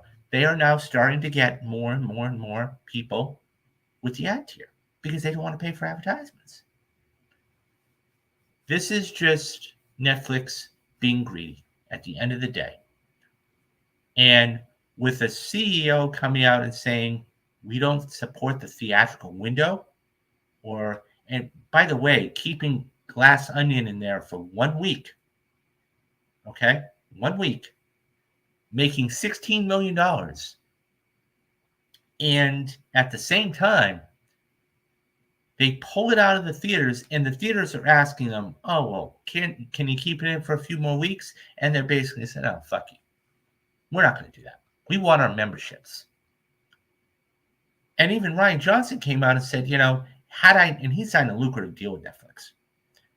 Had I known this, I would have pushed for more of a theatrical window for the film. I wonder, which makes me wonder down the road a couple of things. Number one, okay, is Rian, because they're going to make it, the first Glass Onion film made a whole lot of money, okay? And the thing is that it was, I love Knives Out. I love Knives Out. And so it was, I actually watched Knives Out right before I was going to go see Glass Onion. Okay. It made $312 million. Okay. Worldwide. $312 million. That made $165 million in the States. It was only made on a $40 million budget. So it made its money back plus some. Okay. Glass Onion, okay, was made, I believe, and I could be wrong about this, I believe it was an $80 or $90 million budget. Okay. So this says 40, but I don't believe that for a minute. I think it was more of like 70 or $80 million. But the fact that they took it out of theaters, okay, and it made nothing. I just don't understand that. But Netflix is all about memberships, and they want your money, and they will try and charge you as much as they can for as long as they can before they say, nope, I'm done. And now that you have people that are, because look, money's tough right now. Let's call it spade. This isn't like 10 years ago where the economy was booming and everything else. Money is tough right now. Inflation is hitting everybody, okay, including yours truly. So, that being said, not a lot of people, you're going to see cancellations and everything else. And of course, you're going to see more people come back, or of course, you're going to see more revenue come in because of they're going to sign everybody else up. Netflix I have nothing good to say about Netflix. And the way I would do it is, as far as the Academy Awards, because don't forget, guys, All Quiet on the Western Front just won 4 Academy Awards. Okay. And they turned around and said, well, theatrical isn't our model. I would basically say, look at Air. All you have to do is take a look at Air. Anybody who's seen that, and by the way, guys, you can go check that back, check that out on the channel too. It was a perfect example. Okay, that movie has made $75 to $80 million. That has made its budget back plus some as soon as, and that just hit Prime the other day. That's going to be profitable. Okay, when you have Apple and Amazon saying we're going to invest $1 billion into the theatrical over the next 12 months, and then you have somebody like that, Netflix, turn around and say, "I'm good." What I would, if I were the Academy, I would say, look, if you want your streaming movie to be considered for an Academy Award, okay, it has to be in theaters for 30 days. The window is 45 days. You don't have to keep it in the whole 8 weeks, okay, a whole 7 weeks. But it has to be in for at least 30 days. If it's not in for 30 days, I don't care how good the film is, you will not be considered. And if Netflix doesn't want to do that, then that's on them. But I guarantee you this, that the fact is that people, when I say people, I mean actors and actresses and directors and everybody else, they're going to want to have this in there. Because if they make the best outstanding film and it's not eligible, they're going to be pissed. Anyways, Netflix, anyways, guys, what do you think about all of this? What do you think about the password sharing, the crackdown on this? Do you think this is a good thing for Netflix? Do you think this is a bad thing for Netflix? Do you have Netflix? And if so, would you actually put somebody on your account for an extra $8? Let me know your thoughts down in the comments, and I'll get back to everybody. Okay, so we are done for the day. It was a big show, 6 stories. I mean, a couple of them basically were kind of overlapping, but they were definitely necessary to talk about. At the end of the day, you had a couple of stories like Disney and streaming, but they were all necessary to talk about. Fast 10. So, a couple announcements for you guys. Number 1, tomorrow the show is going to be a little bit different. So, we are going to have on Jeremy Fowler. And Jeremy Fowler is a reporter, box office reporter for The Wrap. And thank you, Deadpool. Why did I call you Deadpool? Thank you, Deadpool. So we're going to have on Jeremy Fowler tomorrow. He is a box office analyst, and he writes for The Wrap, which is one of the trades here in Los Angeles. Trades are THR, Variety, Deadline, The Wrap. So we're going to have him on tomorrow. We're going to talk about stories, okay? We're still, but this is going to be, it's not going to be a Q&A, and we're going to talk about how we got to start and everything else, but we're also going to talk about some of the key things, like, what's coming up in June. I mean, we've got a huge June slate coming up for you, okay? Here on the channel, in theaters, Across the Spider-Verse, Transformers, The Flash, Indiana Jones, all that. How are films going to do? Are they going to, what's going to happen with that? We are going to be talking about, when the strike might end, if it's going to end. He just put out a tweet the other day that he could see this lasting throughout the summer, and that's not good business for anybody. So we're going to get into all of that stuff tomorrow. So tune back in. It will be at 3 Eastern Time, 12 Pacific. That's the first thing. Number 2, guys, don't forget, we've got a bunch of things coming up in the channel. Not only you guys are getting the daily shows, but I am doing a Mission Impossible rewatch series. I just did Mission Impossible 2 a couple weeks ago. I'll be doing the 3rd one, in the next day or 2. Be sitting down to watch that. This is all going to be leading up to July 12th and Dead Reckoning. So we got that. Also, if you'd like to support me, we got Father's Day coming up in a couple of weeks. Okay. Head on over to the store there. Okay. We've got a bunch of cool things. We've got t-shirts. We've got sweatshirts. We've got hoodies. We've got mugs.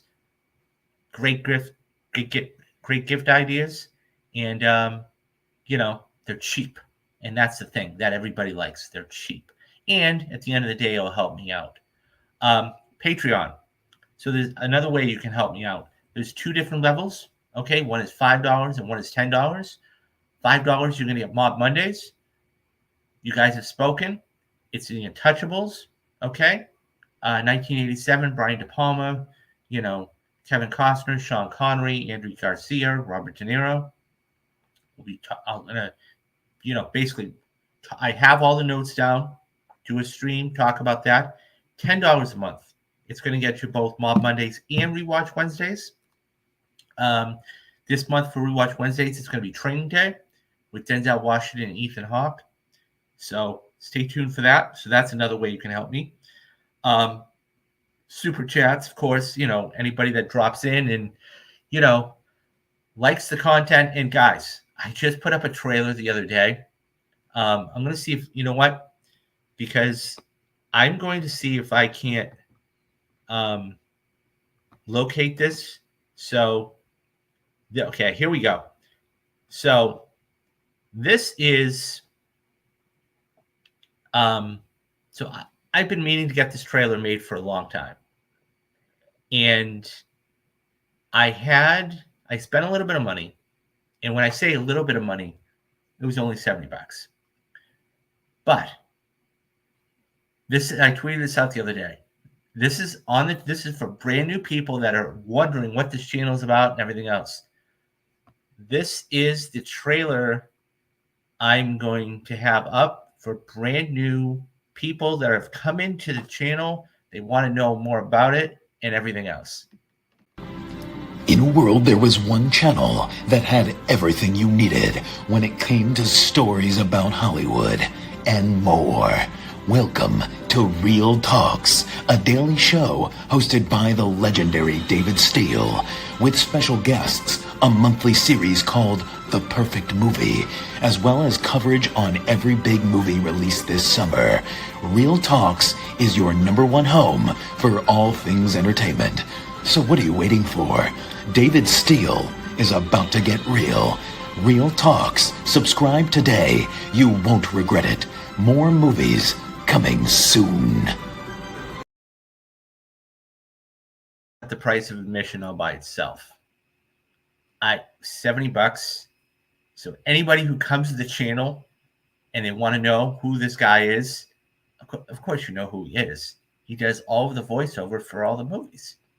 So anyways, that's a little added nugget there. Okay, guys, it's been going on for 2 hours already. Thank you for everybody that stopped by. Please, if you are stopping by, please hit that like and subscribe button. I want to get this out to the masses. Thank you, Dad, for sticking around. And that's it for today. The last thing I'll say is this before I end is I am putting up more podcasts. Okay, I just did a couple more yesterday. I'll do a couple more today. I'm in the middle of April right now. I'm trying to get all the way caught up. So it may take a little time. I'm going to be prioritizing some of these, like the Fast 10 one, like the Creed one, like the Air one. Air is out already. So, guys, stay tuned for that. Go to your favorite podcasting website, whether it's iHeartRadio or Apple or Spotify. Look up Real Talks. Look for the picture there. And if you can't watch the stream or you want to listen to previous episodes, go back and listen to those. And you'll be helping me out there. Okay, guys, that's it for today. So do the 3 things you need to do. Be safe, be careful, and have a great rest of the day. I'm David Steele, and you have been watching Real Talks. Bye-bye, guys.